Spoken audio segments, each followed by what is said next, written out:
Hello, my lovely audience. Anyway, welcome to another video. Let's just get into it. Okay.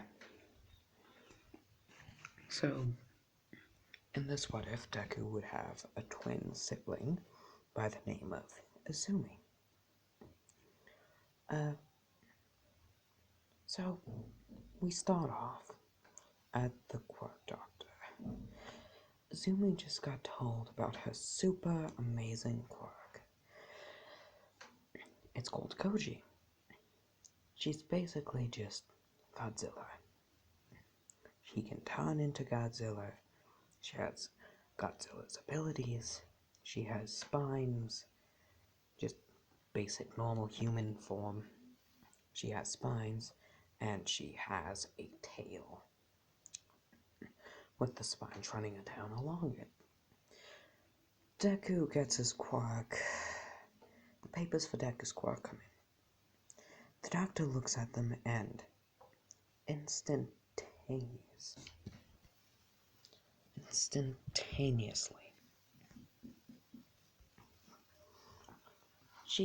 Izumi is super excited. But when the doctor gets Deku's papers, his face goes pale. He would say, "Get that thing out of my office," referring to Deku. Inko, of course, would not know what he means until he would yell, "Get that monster out of my office." And he would simply say, "Get that thing out of my office. If you want to know what his quirk is, here, have the papers. I don't care. Get out." He would proceed to scream. Izumi would, of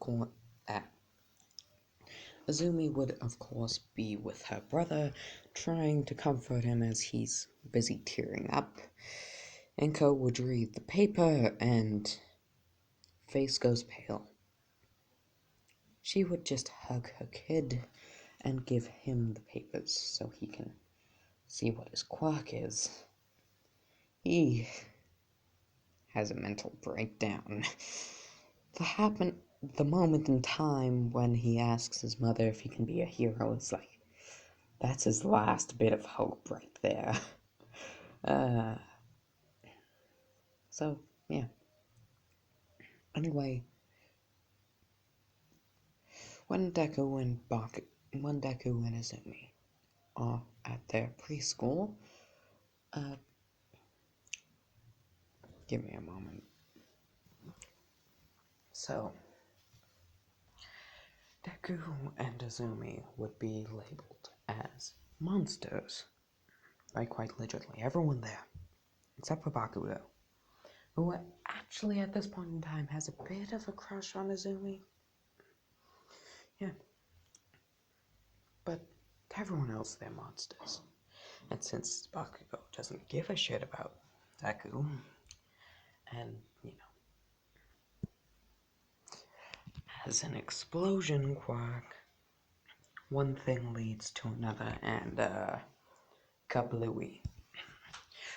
As Deku would be burnt, the injuries would begin to quickly heal. Steam would emit from his blood. As well, a spine would shoot out from his back, spraying blood everywhere and coating Bakugo in it. And then another one, and another one, and another one, until his entire back was filled with them. He would be on the ground screaming in agony as,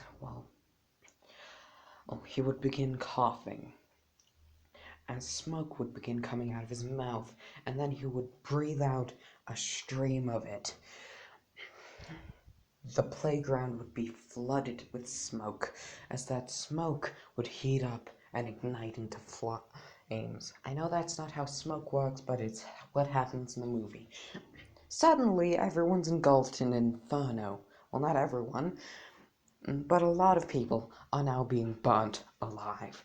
And then the fire would concentrate into one beam, slashing right through, well, it cuts through metal like butter, so it would cut through the swing set and the jungle gym there like butter, and even melting in the walls of the building, of the school building. The teachers who were there supporting this are now beginning to scream in panic as Deku would grow a tail that would make up half of his body. Like it's the same size of him type shit. That tail would essentially be a second miniature head. Oh, forgot to mention, Deku's jaw has split open. Just split open whilst he's doing this. It's how he got out so much smoke and fire. Also, he can't see anything because he developed a protective little... He developed the protective second eye that sharks have. Fun fact, did you know that sharks are blind whilst they charge at you? Yeah, it's because, well... Give me a moment. It's because they actually close their eyes through a second layer, protective second eye lid.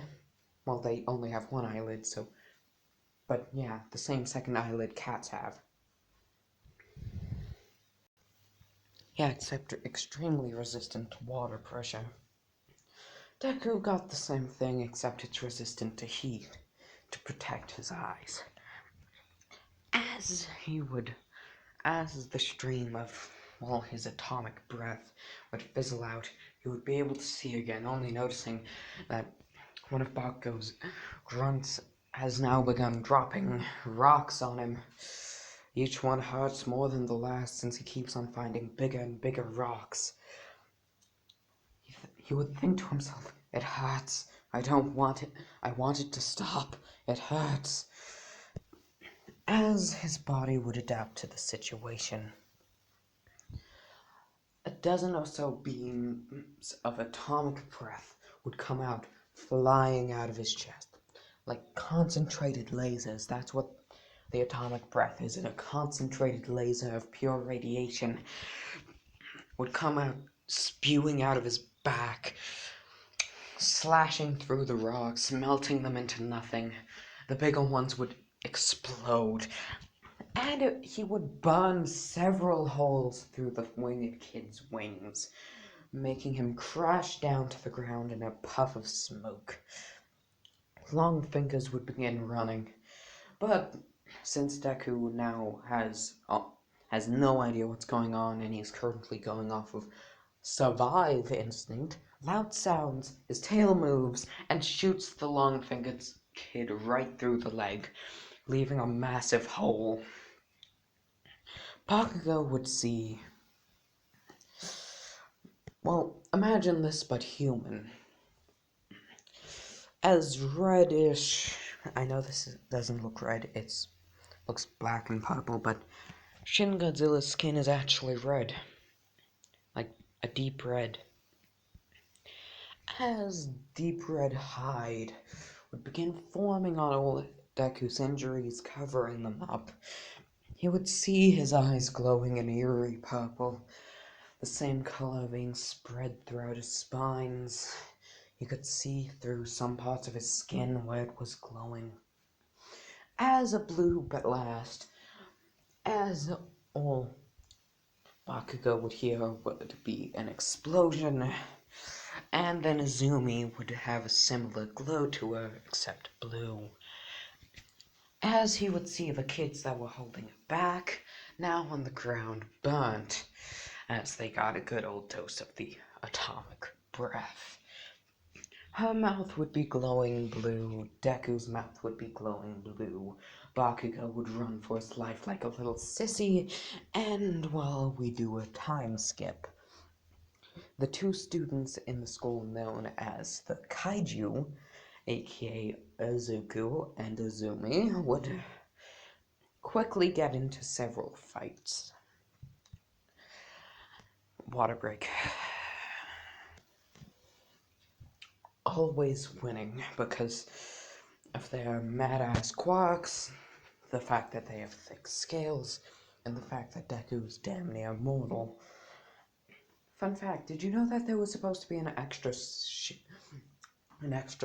in the Shin Godzilla movie where they found some of Shin Godzilla's blood from earlier in the movie had begun to grow and had sprouted eyes and a mouth and nostrils, and like it looked like it was gonna grow into another Shin Godzilla. Yeah, that's the level of this thing's regeneration. Even from its blood, it can come back. So, that's horrifying. So, Izumi and Izuku would end up starting a YouTube channel because, you know what, fuck it. Which Bakugo would be a creepy creep McCreeperson and always watch, strictly because he has a major crush on Izumi. Like, ever since that day, he's been even more in love with her. So, yeah. Where they actually just test out their quirks on their home property. And, well, more often than not, Deku would end up being turned into mincemeat. Thank goodness for that regeneration. Not saying that Deku's weaker, it's just Izumi usually uses him as a testing dummy. Yeah, he actually gets paid with Izumi's allowance not to fight back. So, that's a plus. So, one day at a summer camp, Bakugo would ask Izumi out on a date. She would be like, I don't know. Bakugo would respond with, it's gonna be a fish dinner. You can guess that Izumi would just be like, okay, meet me at 7, pick me up at 7. So, yeah, they're dating. Because fuck it.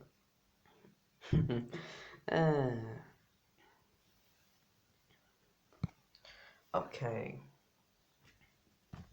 So, UA entrance exam. Izumi would not be in the same area as Deku. Ida would still be an idiot and ask his question and walk up to Deku like, halt your twitching, and the fact that you are very, most likely some kind of pervert, get out of here.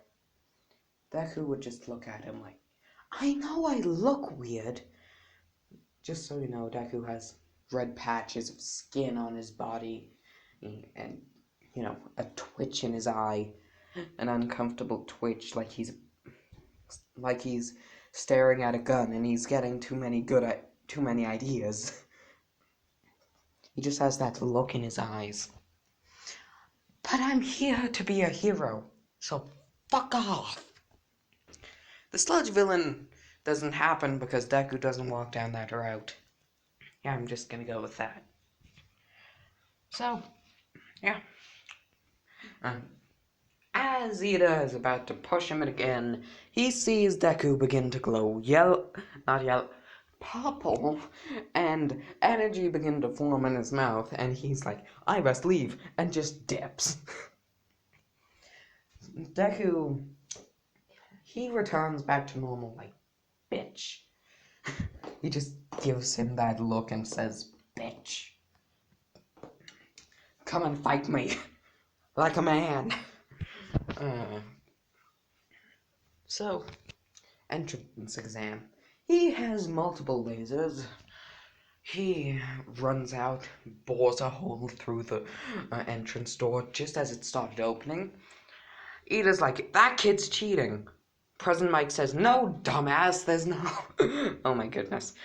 There's no countdowns in being a hero. Go, go, go! I don't get paid enough for this. Oh my goodness, I sound like Hazawa. Give me a moment. President Mike would then say, I guess I owe Aizawa that $20. Shit.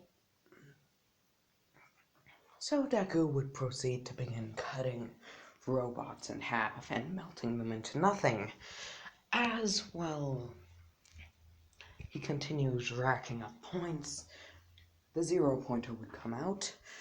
In every district, a pillar of blue light could be seen in the distance as Deku grows a smile on his face and says, "Well, if she's gonna challenge it, then why don't I as well?"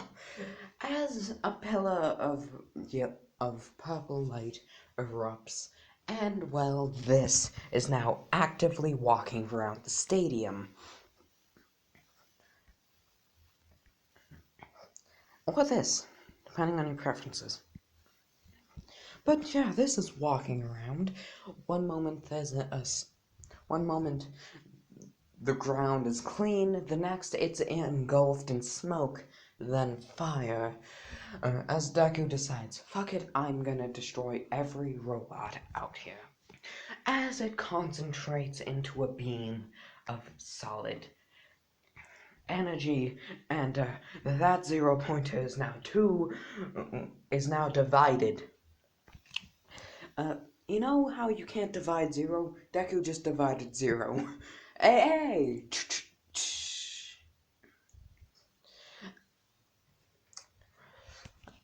Wow, that was easy. Oh, I hope I didn't kill anyone. Oh no, another lawsuit. That's funny. That's just funny to me. But yeah, Izumi and Izuku both end up dividing by 0. Anyway, Uraraka would not even be dumb enough to go near where the 0 pointer was because, well, the giant monster, because of the psychotic kid who just seems to be killing robots, actually killing everything he sees and sees that moves. So she wouldn't even go near that point, so she wouldn't be near the 0 pointer. So Izumi and Izuku would get into Class 1A along with Bakugo. But yeah. So, as Izuku would enter the classroom with his sister, they would see Ida yelling at Bakugo. Uraraka proceed to cover up her face in fear. Actually, a lot of the people there cover their faces in fear. And also, like, this weird, like, they can't describe it. Okay, blah, blah, blah. Like this shadow creature being like, sit here, come on. It would quickly grab the two of them and plonk them next to a bird individual. As the bird individual would say, "Dark Shadow, why did you..." He would be interrupted by Dark Shadow. "Did you not see what they did? Oh, it was so cool. Oh, they blew that thing to Kingdom Come. So, and also you're a lonely bitch, so might as well have these two as friends. They seem to be pretty lonely, considering their quads and, you know, the whole almost committing mass genocide thing. So yeah, come on. So yeah." No one speaks after that sentence. No one speaks to anyone. Ida walks up to them like, "I apologize, I did not notice you. Also, I was informed by, quite frankly, everyone there after our little escapade yesterday, glow purple individual, that my statement on you being a pervert was a bit rude and unnecessary. I'm not used to this whole social thing. Please accept my apology." Izuku would respond with, "Yeah, it's fine, I get that a lot anyway." Izumi, however, would not be entertained by his apology and would be glowing blue. Deku says, "Okay, I forgive you, but she does not. She only learnt of this now, so I best recommend you run." As, Ida gets out of there faster than ever before. The caterpillar walks in, aka Izawa. Everyone freaks out except for Deku and Izumi, who are like, Mothra, is that you?